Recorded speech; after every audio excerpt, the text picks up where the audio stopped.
Welcome to Cine Recap. Beware, spoilers ahead. 1973, Peruvian Amazon. Constance Webb is researching a rare spider alongside her co-worker Ezekiel Sims. She is pregnant and a bit weak, but she pushes through. Once the spider is located, Sims turns on the whole team and shoots them dead. Constance struggles to grab the spider from him, but Sims shoots her too and leaves her for dead. From the trees, a tribe of hidden warriors, Los Arañas aka the Spiders, emerge and grab Constance, bringing her to their secret cave. They bring her into a pool where they use the same spider to bite Constance before she gives birth to her daughter. Before dying, Constance sees her baby and is told by the Arañas chief that the girl will be meant for something great. 2003, Queens. The girl grows up to be Cassandra Webb, working as a paramedic with Ben Parker. After taking care of an emergency, Cassie and Ben return to the hospital where the son of her patient gives her a drawing for helping his mom, but Cassie is weird and awkward about it until Ben makes her take the picture. Sims now lives in New York, haunted every night by a dream in which 3 young women with spider powers attack and kill him. Sims sleeps with an undercover NSA agent who he tells this to. After he finds out who she really is, Sims uses his power, inherited by the rare spider, to poison the agent. Cassie and Ben respond to an emergency of a car dangling over a bridge. Although they manage to get the driver out, Cassie is left trapped in the car as it falls into the river. A powerful force envelops Cassie and appears to activate something inside her as she sees and hears things before being revived by Ben. Cassie later goes to a baby shower for Ben's sister-in-law Mary. Cassie makes things awkward during the games when she mentions how her mother died giving birth to her, which makes Mary uncomfortable. Cassie also experiences a moment that she thought already happened at the party, brushing it off as déjà vu. A fire breaks out at a nearby building. Cassie and Ben go to respond, but while Cassie is tending to an injured man, she sees a vision of her over the body of her co-worker O'Neill with his blood on her hands before she snaps back to the present. Realizing something is going to happen, she tries to get O'Neill to let her drive the ambulance he is supposed to drive, but he tells her to hang back. Not 10 seconds later does a truck smash into O'Neill's ambulance, and he is dead before Cassie can get to him. A despaired Cassie goes back home and fears she cannot control what she sees. She then has another vision where a bird flies into her window, breaking it and dying upon impact. Realizing it's a vision, Cassie leaves the window open so the bird can fly in and out easily, which tells her she can alter events. Sims works with his assistant Amaria to track down his potential killers using face scanning technology. They land on 3 teenagers, Julia Cornwall, Anya Corazon, and Martha Maddie Franklin. Cassie boards a train just as the 3 girls start boarding the same one, and Cassie sees a vision of Sims killing all 3 of them. She quickly gets them all out immediately, but the girls think Cassie is trying to kidnap them. It isn't until they witness Sims crawling on the ceiling in a black Spider-Man-like suit and him attacking and killing police officers do they realize they are in danger. Cassie steals a cab and gets the girls to join her. After they manage to escape Sims and get through their awkward introductions, Cassie brings them to the woods to try and explain the visions that she has been seeing.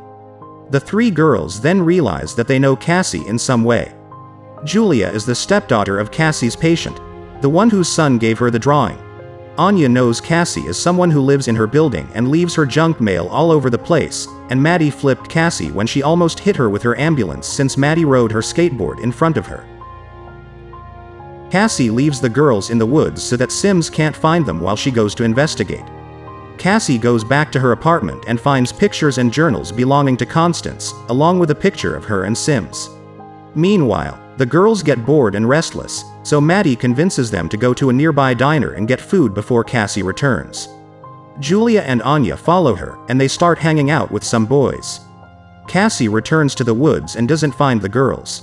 She sees a vision of them at the diner where Julia and Maddie are killed before Sims takes Cassie out.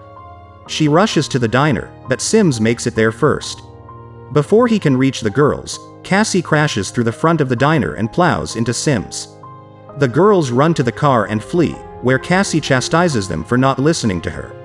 At the same time, Sims learns from Amaria that Cassie is Constance's daughter. Cassie brings the girls to a motel room to properly hide them. They then explain their situations and how they have nowhere else to go. Julia's mother is in a psych ward and her father remarried to a woman that Julia feels doesn't want her around. Anya's mother died when she was young and her father got deported while she was at school, and she fears the same will happen to her.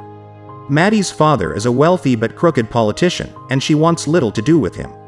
Cassie decides to try and dig deeper to find out how to stop Sims while leaving the girls with Ben. Cassie goes back to the diner, where she experiences some kind of psychic connection to Sims. He knows of her powers and tells her why he is hunting the girls down, but Cassie says that there's no way they would be capable of killing him. Cassie flies to Peru and visits the location where Constance was working. She finds the chief of Los Arañas, who brings Cassie to the cave where she was born. He separates her spirit from her physical form, which causes her to see visions of her mother while she was pregnant. Although Cassie grew up believing her mother didn't want her, she sees that Constance worked hard to ensure Cassie would be born healthy, as she was at risk of contracting a fatal disease, and Constance was researching ways to remedy the condition. Cassie returns to her body and starts making her way back home. Back in New York, Mary's water breaks, and Ben has to drive all the ladies to the hospital. Amaria gets a scan on the girls, and Sims starts making his way toward them. Cassie finds nobody home and sees a vision of Sims killing everyone downtown. Cassie then steals an ambulance and races to save them. Sims catches up to everyone and nearly detonates a grenade, but Cassie crashes through a billboard into Sims before retrieving the girls and leaving Ben and Mary to continue to the hospital. Cassie has the girls work with her to keep Sims off their backs while she speeds through the streets until the ambulance dies. They make it to a warehouse where Cassie radios for a chopper to get them out of there. She has the girls set off flares into explosive crates for when Sims arrives. They start going off as he makes it, while the girls rush to the rooftop. Although they try to get higher, Sims brings the chopper down.